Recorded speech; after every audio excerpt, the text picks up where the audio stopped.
अगर अभी आपके घर में किसी की मृत्यु हो जाए और शव को कुछ ही देर के लिए अकेले कमरे में छोड़ दिया जाए, तो क्या आप जानते हैं उस कमरे में सबसे पहले कौन आता है?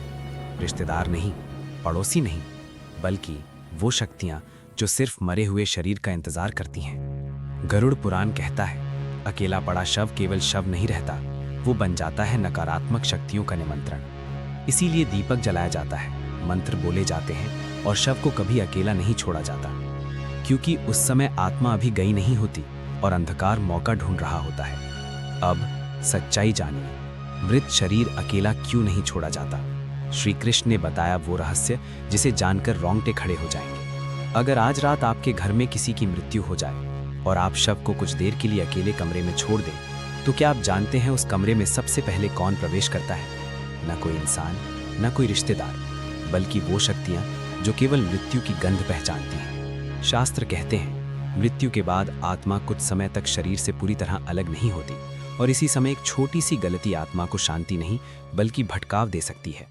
लेकिन सवाल ये है, शव के पास दीपक क्यों जलाया जाता है? मंत्र जाप क्यों जरूरी है? और शव को कभी अकेला क्यों नहीं छोड़ना चाहिए? आज की ये कथा डराने के लिए नहीं, सचेत करने के लिए है। ये वो ज्ञान है जो आपके परिवार को सदियों से बचा रहा है। दोस्तों, मृत्यु केवल सांस रुकना नहीं होती, शरीर शांत हो जाता है, लेकिन आत्मा वो अभी भी अपने चारों ओर हो रही हर गतिविधि को महसूस कर रही होती है। गरुड़ पुराण में लिखा है, मृत्यु के बाद पहले कुछ घंटों में आत्मा भ्रम की अवस्था में रहती है। उसे समझ नहीं आता मैं जीवित हूं या नहीं, ये लोग मुझे क्यों रो रहे हैं, मेरा शरीर अब भी मेरे पास क्यों है। और इसी भ्रम के समय अगर वातावरण नकारात्मक हो जाए, अगर अंधेरा हो, अगर कोई पहरा ना हो, तो आत्मा का मार्ग विकृत हो सकता है। वो प्रेत योनि में फंस सकती है, जहां भटकाव की पीड़ा अनंत होती है। कई बार हम सुनते हैं किसी घर में मौत के बाद अजीब आवाजें, ठंडी हवा, चीजें गिरना, ये सब उसी का संकेत हो सकता है। एक बार गरुड़ जी ने भगवान श्री कृष्ण से पूछा, प्रभु, जब मनुष्य मर जाता है तो फिर उसके शरीर के साथ इतने नियम क्यों? दीपक, धूप, मंत्र, पहरा, जब आत्मा जा चुकी तो इन सब का क्या अर्थ?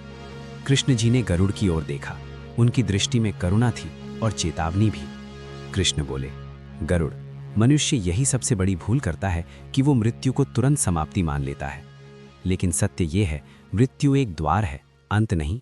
जब तक अंतिम संस्कार न हो जाए, आत्मा पूरी तरह मुक्त नहीं होती और उसी समय कुछ शक्तियां उस शरीर की ओर आकर्षित होती हैं जिससे प्राण निकल चुके होते हैं। गरुड़ चौंक गए, प्रभु, कौन सी शक्तियां? कृष्ण का स्वर गंभीर हो गया, गरुड़, जहां जीवन समाप्त होता है वहां शून्य बनता है और शून्य कभी खाली नहीं रहता। कुछ आत्माएं, कुछ सूक्ष्म शक्तियां जो अपनी अधूरी इच्छाओं में फंसी होती हैं, वो ऐसे ही शरीरों की तलाश में रहती हैं। प्रेत योनि की आत्माएं जो अपने कर्मों के कारण भटक रही हैं, वो मृत शरीर को अपना नया वास बनाना चाहती हैं। गरुड़ बोले, प्रभु, क्या वे उस शरीर में प्रवेश कर सकती हैं?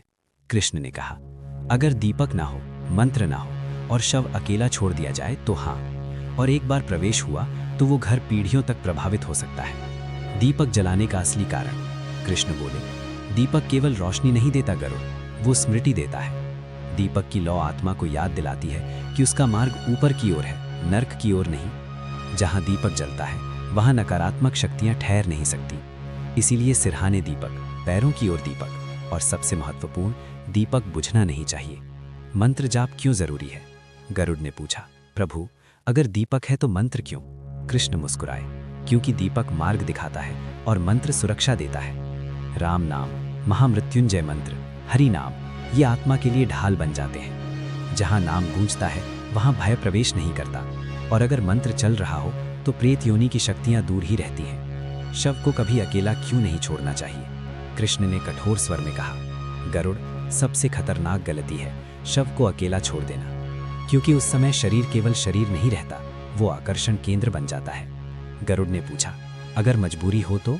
कृष्ण बोले, तो मंत्र चलता रहे, दीपक जलता रहे और किसी न किसी की उपस्थिति रहे। गरुड़ पुराण कहता है, रात में शव अकेला छोड़ने से बुरी शक्तियां प्रवेश कर सकती हैं और आत्मा को पीड़ा हो सकती है। दोस्तों, अगर आपने ये वीडियो यहाँ तक देखा है तो ये जानकारी आपके लिए नहीं, आपके पूरे परिवार के लिए है। कभी भी शव को अंधेरे में न रखें, दीपक बुझने न दें, कमरे को खाली न छोड़ें, रात में अकेला न छोड़ें, क्योंकि जो दिखाई नहीं देता वो हमेशा कमजोर नहीं होता।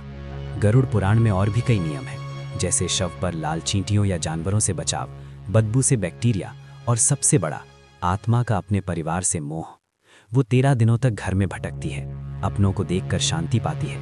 अगर अकेला छोड़ दिया तो वो भटकाव अनंत हो जाता है। कृष्ण बोले, गरुड़, जिसने जीवन में धर्म अपनाया उसे मृत्यु के बाद किसी पहरे की आवश्यकता नहीं, लेकिन जिसने केवल लोभ, क्रोध और अहंकार पाला वो मृत्यु के बाद भी शांति नहीं पाता।